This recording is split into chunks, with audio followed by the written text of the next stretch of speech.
Good afternoon, everyone, and welcome to today's Charity Village webinar. We will wait just a moment for everyone to join the session. Looks like we have people joining from all across the country today, which is so excellent to see. We're so happy to have all of you here. Okay, let's get started. Welcome to today's Charity Village webinar. My name is Charlie, and I'm the graphic designer and marketing coordinator here with Charity Village. As we are gathering here on a virtual platform, it is important to acknowledge that each of us is joining this webinar from the ancestral or unceded lands of the Inuit, Métis, and First Nation people. As a settler on this land, I'd like to acknowledge that I'm speaking to you from the traditional territory of the Neutral, Anishinaabe, and Haudenosaunee peoples. For those of you who may be joining a Charity Village webinar for the first time, Charity Village is Canada's largest online job board for the nonprofit sector. In addition to our online job board, organizations can also post volunteer positions. So if you're looking for work or to recruit talent in the sector, Charity Village is a great place to start. We also have a ton of excellent resources for nonprofit professionals, including online courses, articles, fundraising tools, and free webinars like the one we are presenting today. Before we start the webinar, I would like to quickly run through some housekeeping items. You may have noticed that when you join the session, you are automatically placed on mute. Since we have hundreds of participants in today's session, it is important for us to minimize the amount of background noise so that everyone can clearly hear the presentation. But you can still ask questions and make comments using the question box at the bottom of the Zoom control panel. You can find that at the bottom of your screen. Given the volume of questions that we received today, we invite you to include your email address along with your question. That way, if we do not get to your question, the ENCL team will be able to reach out to you directly. We will be taking questions at the end of the webinar, so please submit your questions as you think of them, and we will do our best to get to as many as possible. You can also email your questions to webinars@charityvillage.com. If you happen to encounter any technical issues with the webinar, whether with viewing the presentation or with the audio, please let us know in the question box or by sending us an email. We will do our best to get any technical difficulties resolved as quickly as possible, but in a worst-case scenario, please remember that we are recording today's webinar, and we will send you the full recording by email tomorrow. So if you get called away or disconnected, you will still be able to view the full presentation. Now, I'll hand it over to our presenter for today, Omar Vizram, founder and head of growth at ENCL. Welcome. Thank you, Charlie. So exciting to be with all of you here once again. Today's webinar topic is Beyond the Status Quo to Strategic, Modernizing Your Nonprofit's Finance Function. Let's jump in. For those of you that don't know me, my name is Omar Vizram. I am the co-founder and head of growth at ENCL. I started ENCL about 10 years ago after spending most of my career in public accounting with a large accounting firm. I'm honored to be joined today by our client, Rebecca Harrison, Executive Director at Wellspring Chinguzi. Rebecca has been our client even in the past, and she is a great friend. So I'm so delighted to have her perspective today on the topic. Let's dive in. In terms of agenda for today, we're going to cover why the status quo finance model is failing nonprofits, the 3 pillars of modern finance, which are visibility, timeliness, and governance. Third, we will talk about how to leverage technology and expertise to transform your finance function. Fourth, we will talk about some practical steps to get started, followed by a Q&A. All right. First, a little bit about ENCL. So I started ENCL almost 10 years ago, really with a simple problem in mind. And that problem is that you can't build a great organization without good books. Fast forward to today, that thesis remains. We really focus on making sure that our clients have access to high quality books in a timely fashion every month. Today, we have about 300 clients across the country, over 100 of which are not-for-profit organizations. We really think of our business as having 2 divisions, one being financial operations support, which includes bookkeeping, payroll, accounts payable, all of those, all the processing that needs to happen in your finance function throughout the year. We also offer financial management support, which includes CFO advisory and controllership services. I would like to acknowledge that ENCL's head office, where I'm located today, is situated on the unceded traditional territories of the Musqueam, Squamish, and Tsleil-Waututh nations. We're grateful to live and work on the lands and recognize our responsibility to learn from and respect the Indigenous communities whose stewardship continues today. At Ankle, we're committed to ongoing reflection and learning as part of our journey toward reconciliation. All right, let's jump into a poll. What is your top concern in your organization's finance function today? Is it staff knowledge, outdated technology, poor board reporting and/or poor funder reporting, finance cost, cash flow visibility, budgeting, and forecasting process, or compliance risk, which could include bad audits, risk to charitable status, etc. Let's see what you have to say.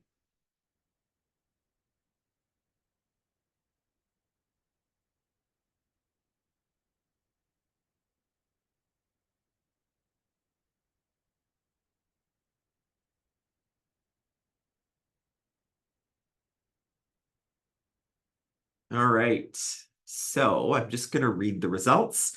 So staff knowledge, 13%, outdated technology, 17%, poor board reporting and/or poor funder reporting at 9%, finance cost, cash flow visibility, budgeting, and forecasting at 54%. Wow. And compliance risk at 7%. I expected these responses to actually be a little bit more evenly distributed. So this is very helpful.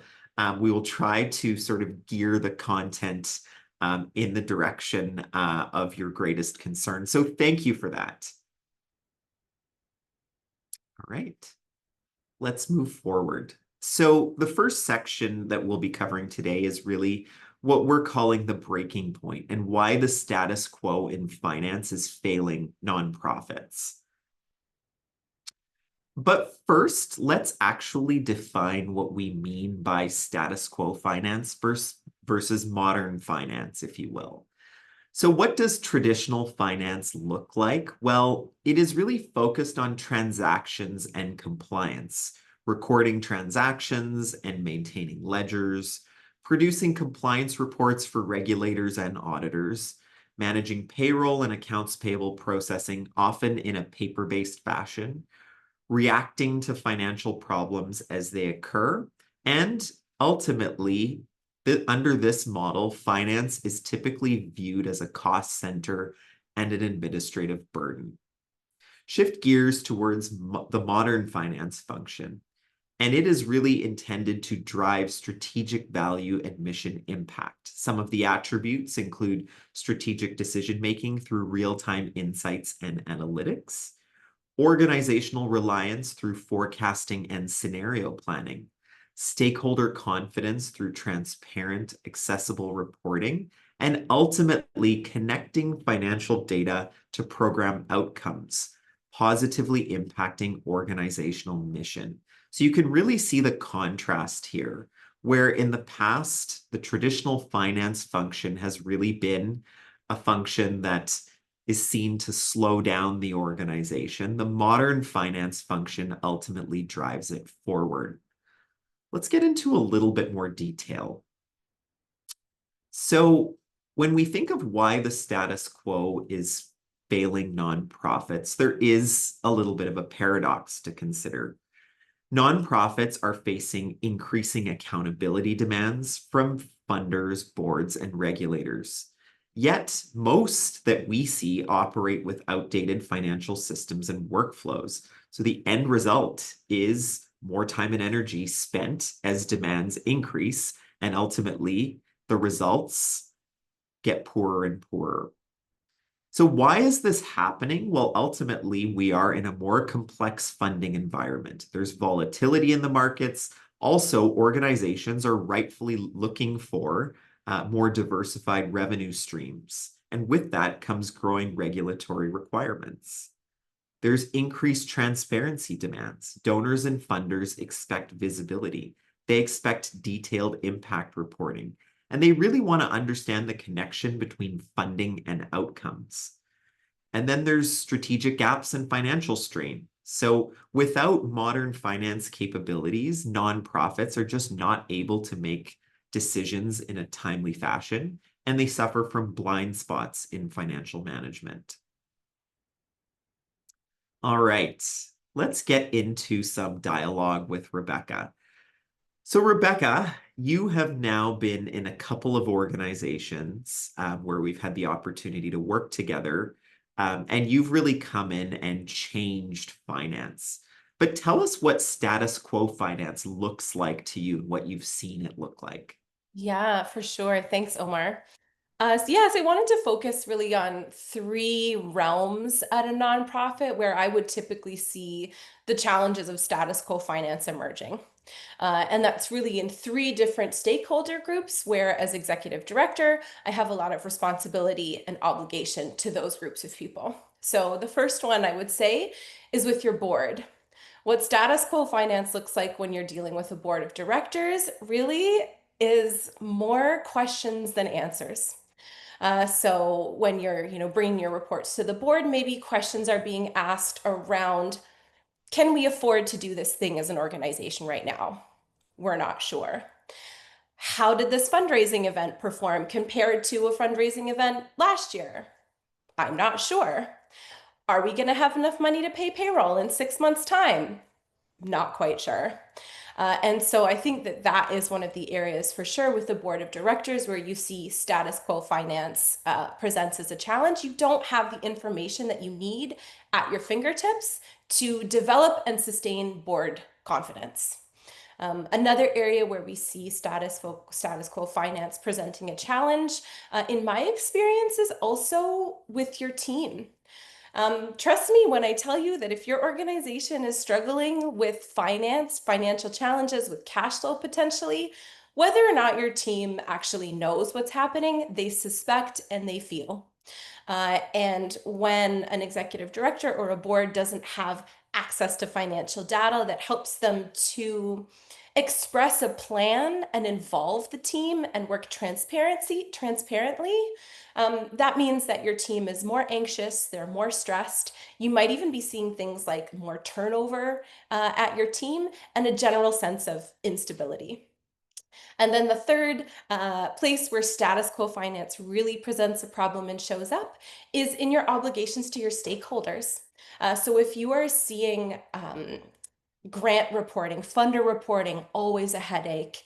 If audits are always a headache, those are the reports and the tools that we use to communicate transparently and keep everything visible to the government and to the public and to the people who support our organizations.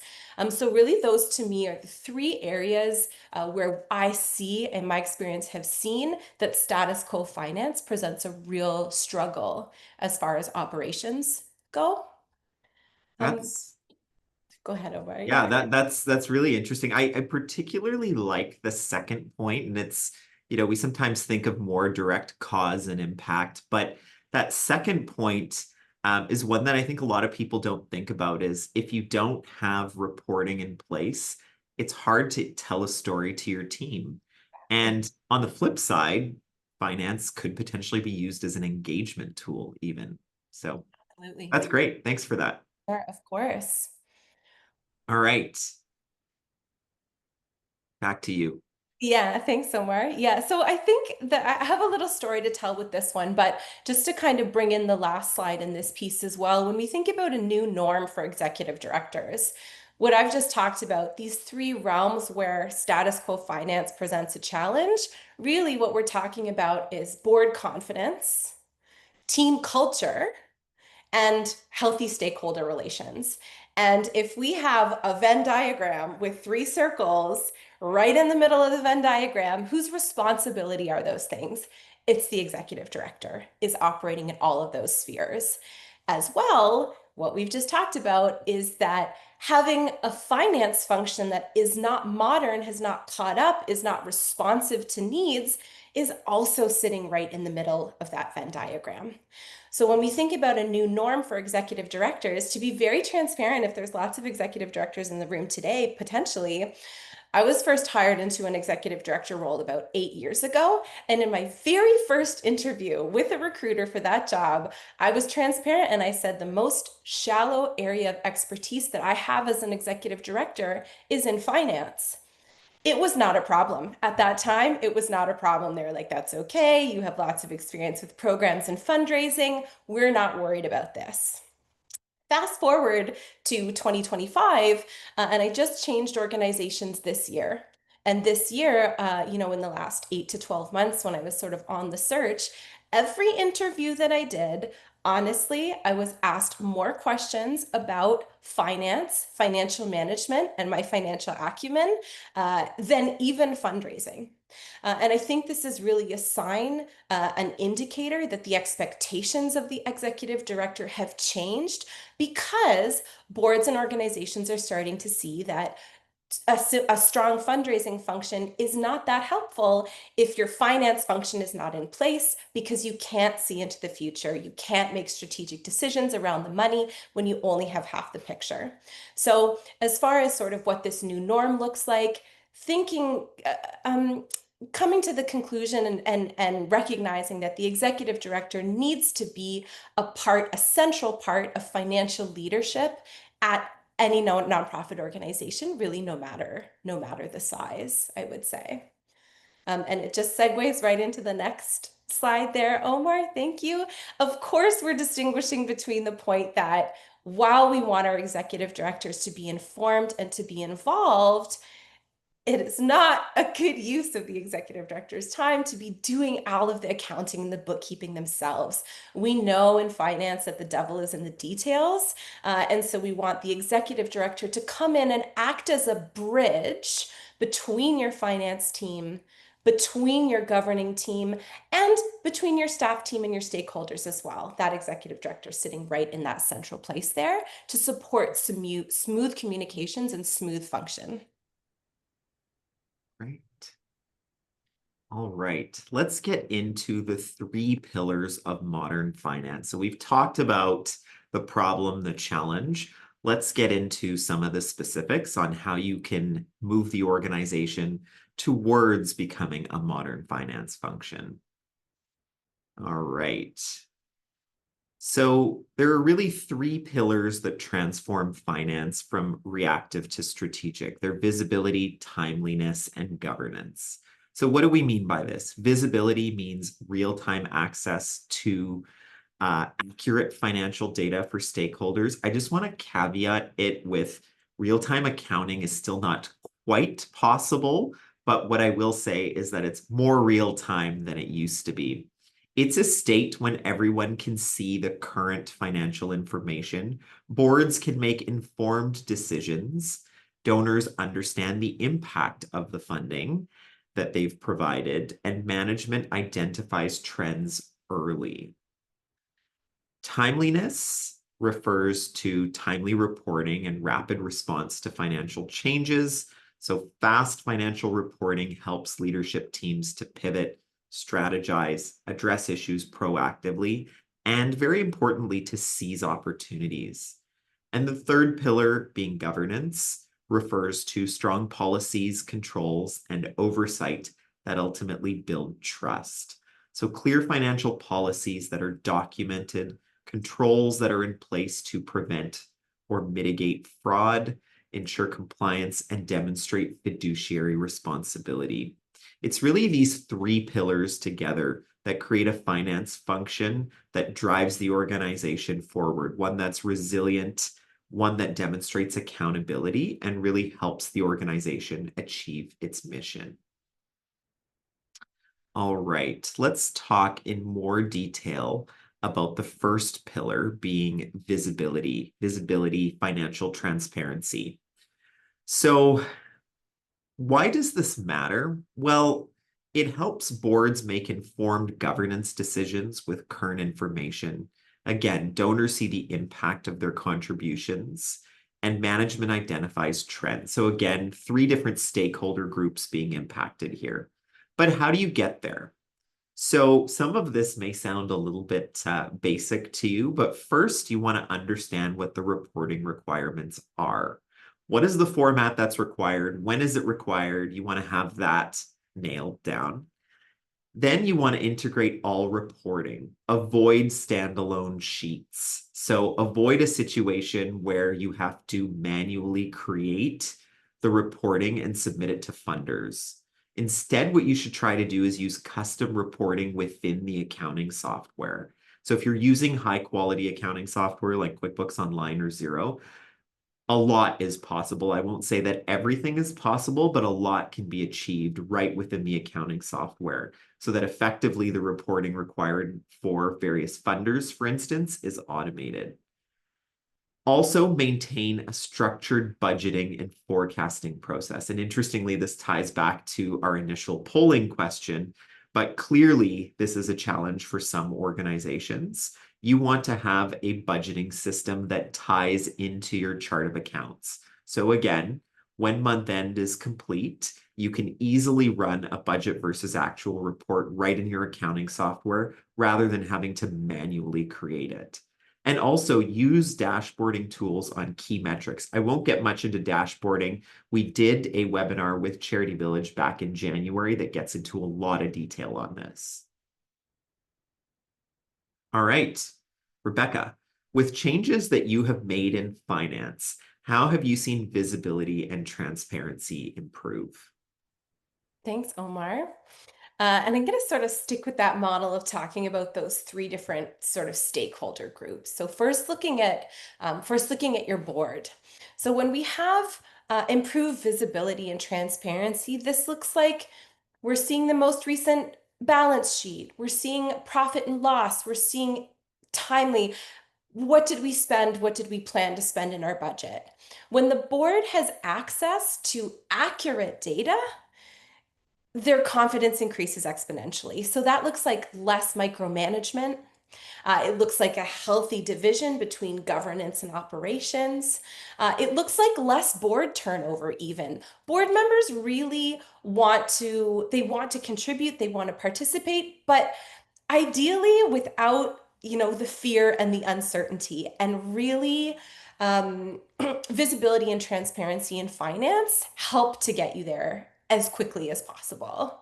Um, with your team, like we talked about, Omar, what I've seen in my experience, and I'll get into this in our next little piece. I have some specific stories around cash flow. I am here to normalize conversations about cash flow because so many charities and organizations are struggling with that right now. And the less we talk about it, the more we are in our little silos worrying about it.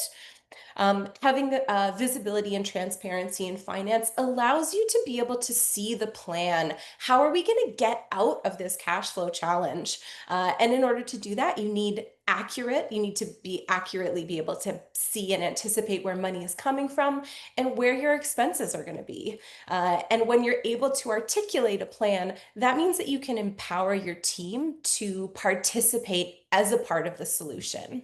One of the things as we get into chatting a little bit about cash flow in the next answer is that it's really hard to fundraise. It's a lot easier to save money, right? And so when you have team members all around you who know that they're a part of your financial plan, that allows them to really contribute solutions when we're looking at cash flow. And that all comes back to visibility and transparency around the reality of the situation of your financials, whatever those may be.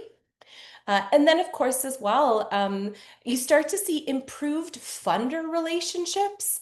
There's no quicker way to reduce trust with a funder than to be able to struggle to give them their reports that they're looking for, or to give them reports where they have a lot of questions. I don't know if anybody here has ever been on the receiving end of a Trillium Foundation audit.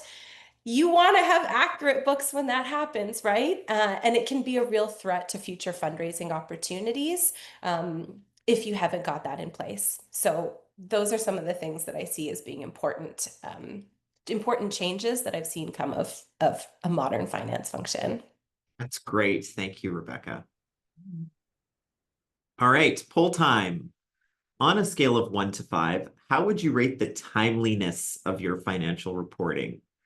1 being it takes weeks, we're always behind, or 5, always current. We have statements for board meetings and internal management meetings.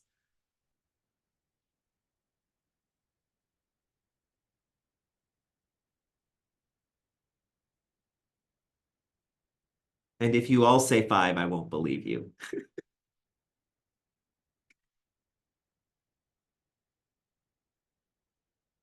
All right. Pretty even, I would say. So 10% said it takes weeks. We're always behind. 12% gave it a 2. So in that almost always behind category. 26% gave it a 3, 30% a 4, and 22% said always current, which is great. 22% of you have financial statements when you need them for your board meeting. And it sounds like the other, 78%, there's an opportunity for some improvement. So thank you for those responses. All right, let's talk about timeliness. And again, the topic of this section is from month end to real time. Again, the caveat that accounting isn't quite real time yet. It's just more real time than it was in the past. But what this means for organizations is that financial reports are delivered within weeks, not months. They're on time for critical management and board meetings. Month end close is completed within the next week, giving leadership current data when making time-sensitive decisions. So this matters because it helps organizations pivot when needed. Leadership can seize opportunities before they disappear, and problems are addressed proactively. So how do you get there? Well, at Ankle, what we do is we apply really project management principles to bookkeeping. Treat every month as a project. What do you need done by when? There are a series of milestones that you need to ensure are completed in order to get to that end result, which is financial statements in advance of the critical meetings. Take into account key meetings and compliance deadlines.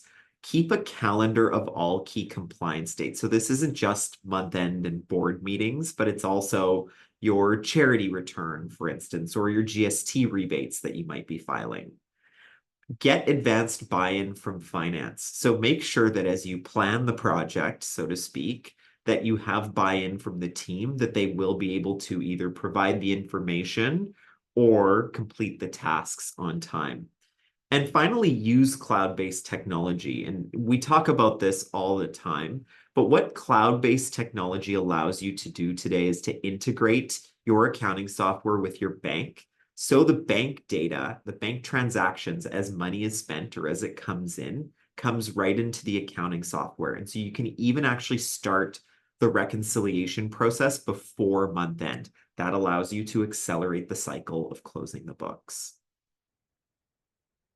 All right, Rebecca, how has access to timely financial reporting reduced risk at the organizations that you have led? Thank you, Omar. Okay, this is the place where I wanted to bring in some lived experience with cash flow management that relates very much to the timeliness of financial reporting. Again, leading the charge with speaking transparently about cash flow challenges. Since the pandemic, every organization that I have worked at has faced cash flow challenges. In addition to that, a number of organizations, close organizations to the ones that I was working at, have ultimately had to shutter their doors because their model was not sustainable, was not viable, and in some instances, unfortunately, became not viable because they simply couldn't see the finances far enough into the future to be able to respond and pivot and chart a new course. Um, when we think about cash flow and projecting cash flow, we need all kinds of other timely reports in order to be able to see that. So, in order for us to see a cash flow projection where I can say, okay, in 6 months' time, I can see that the fact that we didn't get this $100,000 grant is going to dip us down to an uncomfortable amount of money in the bank account, a couple of months out. In order to be able to do that, I need to have had I need to have my organizational budget created in a timely fashion. I need my month-end reconciliation done in a timely fashion. And I need that updated every single month because, as we know, things change so quickly. And with the kinds of tools that you're able to pull together with timely accounting, that is kind of the key to being able to see really far out and understand how day-to-day decisions or circumstances are affecting your operations months and months down the road. A little quick story. So, another organization that I was working at, we went from being told by one of our funders, one of our main operating funders, that we had too large of a cash reserve. And we had to answer questions because they were scratching their heads and wondering, well, why are we giving you money if you have this much cash?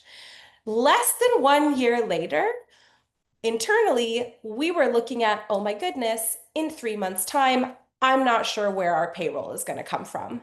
That cash reserve went away so quickly because circumstances were changing so quickly, and we did not have some of these processes and some of these tools in place. We were not doing our financial management in a timely enough fashion to be able to navigate that um, in a comfortable way. And what I really want to make here with timely reporting is that managing cash flow does not need to be a crisis. It is a very, now, given the state of the sector, it's a very common thing that so many of us are dealing with our teams. With timely accounting, with these tools like cash flow projections and reporting, which rely on timely accounting, it just becomes another aspect of operations that you're managing. And it really all comes back to timely financial reporting. I just want to recap one thing that you have said because I think it is really important. I hear this all the time that I need a cash flow forecast. You cannot have a cash flow forecast. You can't do anything meaningful in terms of looking at the future unless the past is clean. So bookkeeping is really the foundation for any kind of meaningful financial planning and forecasting. So thank you for reminding me of that. Thanks, Omar. All right, we have a poll. On a scale of 1 to 5, how confident are you in your organization's financial governance and controls? 1 being weak controls and high risk, and 5 being strong governance and full confidence, 2, 3, and 4 being in between. Let's see what you have to say.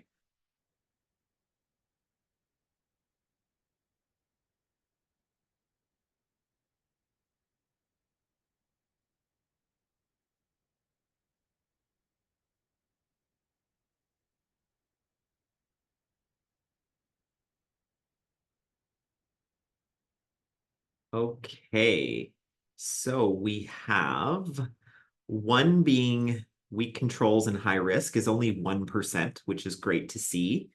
2, so just sort of the next level up for that is 6%, 3 at 26%, 4 at 44%, that's a healthy number, and 5 at 23%. So still work to do, but I'm pleased to see that we have so many really in the 4 and 5 range. Thank you for sharing. All right.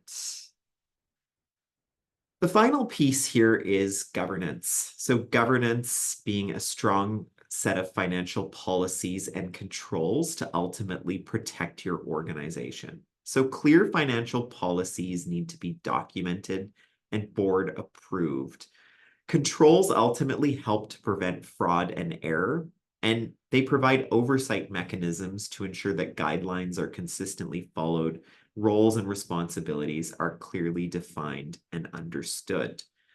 So again, having this in place protects the organization against fraud and embezzlement. It also ensures compliance with regulations and funder requirements. And it really ensures that board members can fulfill their fiduciary duties with confidence. So coming back to the whole concept of retaining board members, this is a really key one here. And of course, stakeholders trusting that funds are managed responsibly. So how do you get there? Well, 1, you want to make sure that you document and update key financial policies and controls, of course, as things change. Ensure that you have clear approval workflows and a segregation of duties. So a segregation of duties and payments, that's a really important one, but there are other aspects. You may want to review this with your controller or CFO if you have one, or with your auditor. Rely on technology to enforce controls. So rather than relying on manual controls, like you may have dual check signing authority, that's manual in nature. If you can automate that through a tool like Pluto, where you can automate the approval process, you have a much more sort of bulletproof approach to making sure that controls are followed. Ensure that books are audit ready before the audit begins. This again sounds like common sense, but it doesn't always happen. So you want to make sure, again, take that project management approach. When are the auditors starting their work? Work backwards from there with your accounting team and make sure that the books are ready to go. And also implement and consider auditor control recommendations. So many times we see the same control recommendations coming about in that that report from auditors. It's important to at least consider what the auditors are saying. Maybe it's impractical to implement, or maybe it can be implemented and it will make a significant difference. So just make sure that you're on top of those. All right. Rebecca, tell us how controls and financial policies help to protect the organization and its stakeholders. Thanks, Omar. Just a quick quip on the dual check signing. So one of my organizations, we were in that place, and we were spending like $50 in mileage to drive checks to a board member to get them signed. Like every time a board member needed to sign something, it's just we got to get online, we got to get digital. Um, but really, what I wanted to focus on with this one in terms of how it can protect an organization, something else that wasn't in your slide, Omar, that is so important is thinking about the role of controls and policies in succession planning. So we know one of the biggest challenges for, especially for small and mid-sized nonprofits, is succession. Whether that's in your finance team, your executive director, your programs team, finance is a function that requires on inputs from so many different people at so many different levels of the organization. Without controls and policies, you can have one key individual leave the organization and it all goes to pieces. In the transitions, the finance transitions that I have managed, in my career, there's really been three significant team changeovers that I have managed organizations through. And in all of those situations, not enough controls and policy were in place, which meant that the transition was very, very laborious, and really that key operations are at risk when you're looking at payroll, you're looking at accounts payable. These are not things that you ever want to let fall by the wayside or be negatively affected. And really, when you think about controls and financial policies, this is where that comes in to protect the organization. The one other thing that is really important here, even thinking about policies in terms of the terms of reference for your finance committee, expectations of your treasurer, who's reporting what to the board and when, I would say these all fall under governance and controls as well. And when we think about having volunteer committees and volunteer boards of directors, really want to be making sure that you've got lots of the right people asking the right questions about your finance. Again, we know the devil is in the details. And so when we think about mitigating risk and liability, we want to have lots of different eyes on that. So I think that piece as well is really important for protecting the organization when we think about governance and controls. That's great. Thank you for that. All right, let's talk about some smart solutions, some opportunities where you can really leverage expertise, technology, and efficiency to drive yourself towards this modern finance function. So I've talked about cloud-based tools a lot today, and I think I probably do in every webinar. But ultimately, cloud-based tools enable visibility, speed, and governance at scale. A few key pieces to this: really automated bookkeeping platforms. So if you're not on something like QuickBooks Online or Xero, think about getting there. You can automate transaction recording, bank reconciliations, and the whole financial statement generation process freeing organizations up from manual data processes. Real-time dashboards. So there are, like I said earlier, there are plug-in tools with QuickBooks that can help you monitor key financial metrics. And you can take those to your board and to your leadership team meetings to create some meaningful discussion around the numbers. And again, think about an integrated set of tools and systems. Can you integrate your accounting software and payroll, your CRM, fundraising platforms, to the extent that you can eliminate data entry, eliminate the duplication of data entry, you will have much better consistency across the organization. Keep in mind that technology is not a replacement for financial expertise, but it's really a tool that can help you amplify your team's capabilities and enable strategic finance at scale. The other thing that you might want to consider is, what roles do you need in your finance function? So everybody needs bookkeeping. Bookkeeping is really the foundation of financial management, as you've heard today. But there can be an opportunity to have either a fractional controller or CFO help you with the pieces of finance that are more complex, that require more diligence than perhaps a bookkeeper can provide. Now, a fractional controller and a fractional CFO offer slightly different skill sets. Fractional controller looks really more at the past, the month-end close, sort of looking at trends and helping to understand the organization, what the financial numbers are saying and what the opportunities might be for improvement. They can help with audit coordination and process improvement. Whereas a fractional CFO really helps you focus on the future. So long-term financial planning and forecasting, strategic board reporting and guidance to the board, scenario modeling, capital planning, and financial policy development. So with the advent of fractional services, organizations that previously couldn't afford to have a controller or CFO can now access these services just in exactly the amount that they need. Now, we're coming to the end of the year, and usually when we get to this time of year, we get a lot of calls from not-for-profits wondering, how can I do better going into the next year? Even though it's not necessarily your financial year end, but calendar year end has a tendency to do that.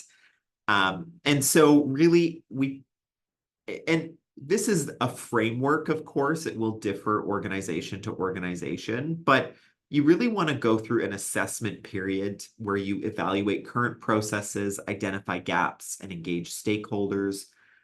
Engage in planning, so select the right technology, document your processes, and create a timeline. And then you want to have time to implement.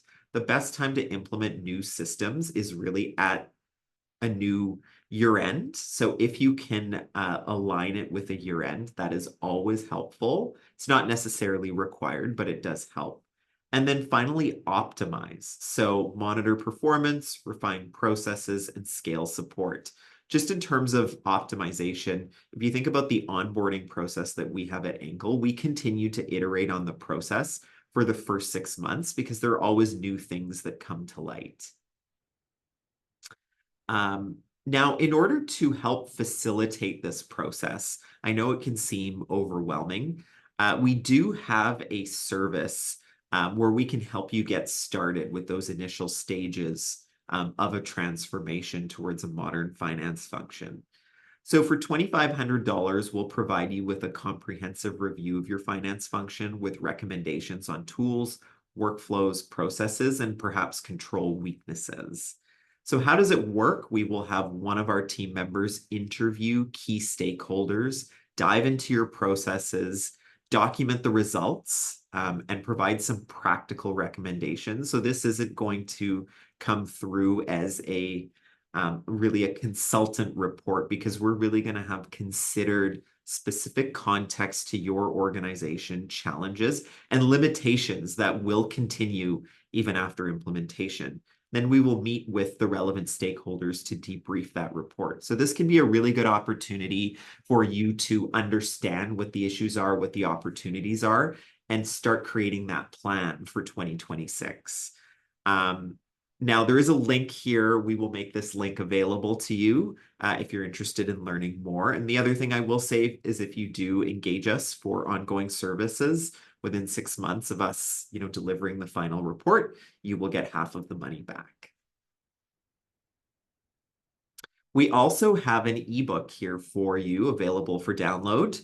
And it is called From Status Quo to Strategic, Modernizing Your Nonprofit's Finance Function. So a lot of what we talked about in a lot more detail, you can get from this ebook. So again, you can scan the QR code here or follow the link. But again, we'll make this accessible to you after the webinar.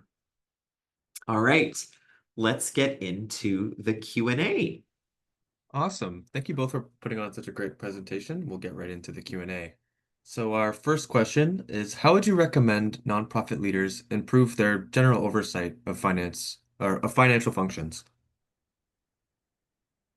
So Rebecca, I think this is actually a good one for you. We've talked a lot about your journey, and you mentioned it earlier, from, finance being the shallowest area of your expertise to, I think you're pretty well versed in finance today.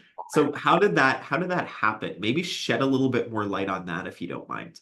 Sure thing. Can I just get you to ask the question one more time? For sure. How would you recommend nonprofit leaders generally improve their oversight of finance functions? Yeah.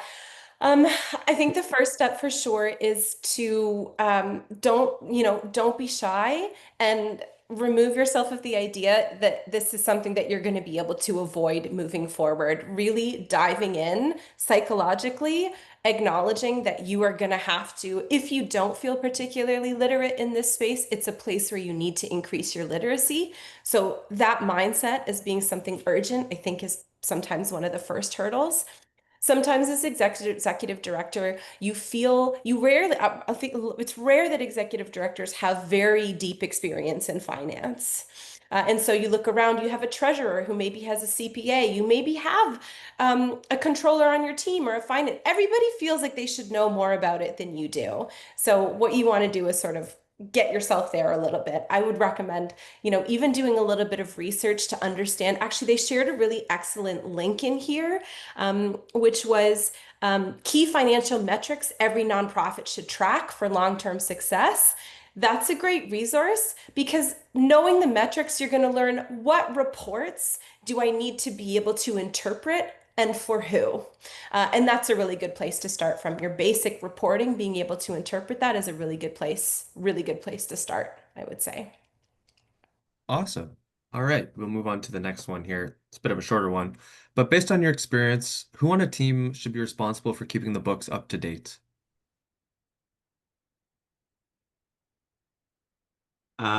I would say bookkeeper. But Rebecca, you might want to add, do you want to add anything in terms of accountability there, maybe?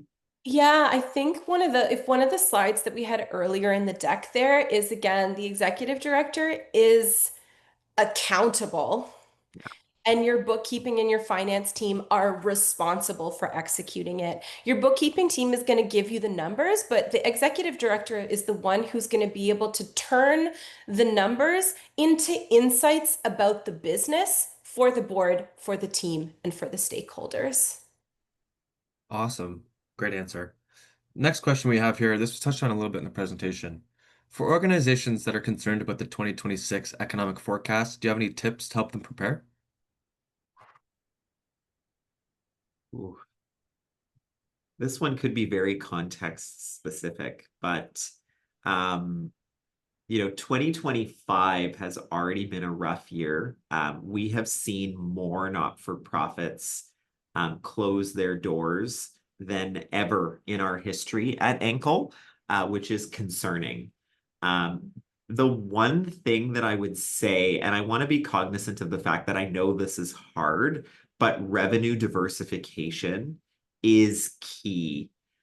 We are going into the busiest giving season of the year. Make sure that you don't lose the opportunity to capture those donations. And it is going to be competitive for those donor dollars this year. So how can you make sure that you run an amazing campaign to really capture those dollars. Rebecca, anything to add there? I would definitely echo that, Omar. And I think one of the things that you also see when we look at this status quo finance versus modern finance is that when you start to add new revenue streams, your financial function becomes much more complex, which means that the importance of having up-to-date account, like timely, accurate uh, finance, it becomes even more important. When you start adding on, maybe it's a bunch of restricted donors, maybe you're adding in an event, maybe you're adding in this or that, the burden on finance becomes higher, which makes focusing on and figuring out your finance function even more important. And the other thing that I would say is, again, if you don't have a cash flow projection tool in place, that is where you want to be.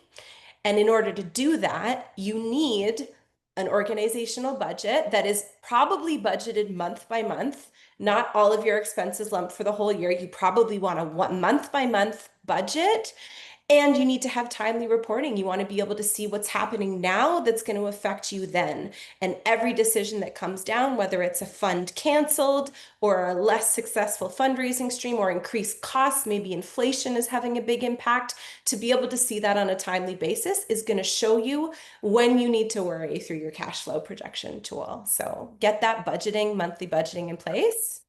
I actually just want to add a little something to that because I was reminded of this. But cash in the bank, looking at your bank balance can be a very dangerous thing. We had a client that was having financial difficulty, and ultimately the organization closed its doors. But what we found early on, the CFO working with this group found that they had cash in the bank, but they didn't have enough unrestricted funding to cover their operations.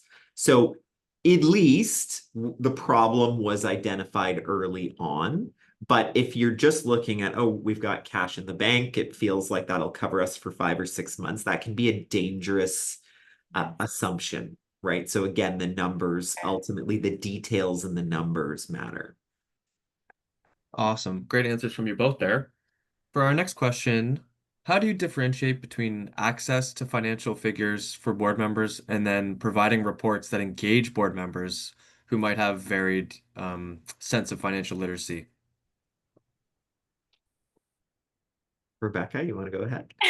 Yeah, this is actually one of my favorite. I love working with boards, and when you're working with boards, you want to be balancing. There's space between not enough information and too much information. You're trying to find that sweet spot in the middle. And really, what your goal is to tell the narrative of what's happening at your business, which the executive director, possibly with the support of the finance committee, needs to translate that. You know, when they say when you write a report, never put in a graph without an explanation underneath, it should be the same with your financial reporting. Don't give somebody a balance sheet, don't give somebody a profit and loss without helping them to understand how that affects the business.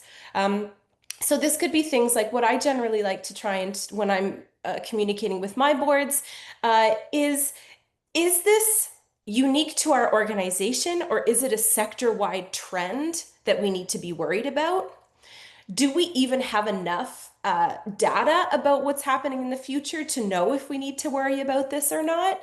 And also, is this a trend that is going to get worse or better with time? Is this going to correct itself by the end of the year? Or is this something that we need to change course now in order to fix it before we get to the end of the year? So I think that that's probably what I would say about that. You need to do a degree of interpretation and storytelling about what the numbers mean in order to engage board members who maybe don't have as much financial knowledge. And also, pretty uniformly, none of them are going to be, hopefully, in the operations and the nitty-gritty enough to be able to understand what they mean without your narrative and context. So that's what I would say about that. Awesome. Thank you so much. So for our next question, and this kind of piggybacks on that one a little bit, for executive directors, how do you recommend when you're onboarding new board members to provide them with the proper insight into the financials of the organization? Yeah. A couple of things. I mean, let's say you would look at maybe the board and then potentially if you have a finance committee. Ideally, you have a finance committee that's looking at all of your statements and having a more in-depth conversation about your finances outside of just at the board, because that's where you're going to get that really robust, deeper dive. For a board, I would say it's pretty sufficient for a couple of historical audits, a couple of your most recent financial statements, and potentially your organizational budget as well. Um, uh, with the finance committee, definitely all of those things. And in addition to any of the controls documents that you have, even going up to a year back in terms of committee minutes so that they can see what's happening. I would also, especially in the realm of finance, I would actually do an orientation specifically with finance committee members to give them the bigger picture about what they may not easily be able to interpret from the documentation that you're giving them. You want them to know immediately what the challenges are that you're facing, what challenges you've been facing recently, and what you're maybe looking at in the future, so that from their very first meeting, they're contributing in a meaningful and informed way. Terrific. All right, we have time for one more question. This one is, how do you forecast cash flow accurately using systems like QuickBooks, or the ones we've been discussing, considering deferred revenue, grants that might cross over multiple years, inconsistent vendor payments, etc.? So I'll take that one. I'm going to give you the short answer. It's not really possible inside of QuickBooks. Um, there are a couple of different approaches you can take. I would discourage the manual process, but there are many people that do run a manual process on cash flow forecasting. There are tools available. There's one called, it used to be called Float. I think it's been rebranded. But it will ultimately look at the past history of cash flow and forecast it for you. There are a few other AI tools that are available and really improving quickly in this area. But that would be my suggestion, is that you use a plugin tool to QuickBooks to help you with that. Now, again, as I was mentioning earlier, you have to have your bookkeeping up to date, because it will look at, for instance, just to give you a really basic idea, we paid for office cleaning on the 23rd of the month last month. Next month, we're predicting that that money is going to go out on the 23rd. So you have to have your books in order and up to date in order for it to be able to predict the future.